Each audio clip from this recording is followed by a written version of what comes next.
Before I actually call it a night, I kind of want to bring something to the congregation, right? And I want people's opinion on this because, of course, I have my thoughts. So, what I'm going to do is I'm going to show you the meme, read it out loud, and then I want to give you my opinion. And then, of course, I'm going to ask you about yours. So, check this. A narcissist will break you and then blame you for being in pieces. I can definitely 100% agree, but that can be majority of people that don't take accountability for their actions. That's something that we got to keep in mind and remember, right? Because technically, only 6% of people, I want to say in the world, are diagnosed with NPD, which is narcissist personality disorder. Have you ever came across somebody that's unhealed?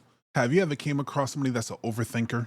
And what's crazy when it comes to so many people, not calling them crazy, is that when they have that tendency to just blame you, even though they're to blame, it could be a reflex and it might not even be malicious, which is crazy to hear, but just hear me out a little bit. You also have people that go through so much social trauma and social anxiety that that's just their reflex to just be like, nah, I didn't do it, that's you. And sometimes we don't always look at everything at a full scope. So it might be like, oops, sorry, like that's what I did. Yo, and for the love of God, right? We also have to remember that when it comes to being a narcissist, it's a spectrum. It's not just a label that we can slap on somebody just because they might have toxic traits or they're manipulative or they gaslight or they do certain things to make your feelings feel invalidated. A lot of people can have something going on in their brain that gives them like some kind of a Mandela's effect.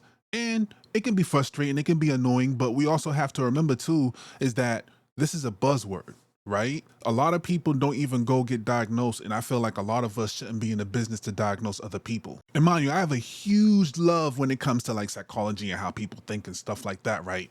But at the same time, we also have to understand that a lot of us, let's say this, right? Some of us might have narcissistic traits, but it doesn't mean that the person is a narcissist because there's going to be times that we're going to be self-centered. We're going to want to defend ourselves. We're going to want to just make sure that we're not being attacked by somebody vocally, especially if that's something that we went through. So you can definitely let me know your thoughts, your expressions, how you feel about the whole subject in general, because me as a person, I know I'm far from perfect. So even the way that I think about certain things could be a little off, could be wrong, but I try to go based off of, I won't say things that's textbook, but more so of like, okay, this is my understanding of this actual diagnosis or this thing, like being a narcissist.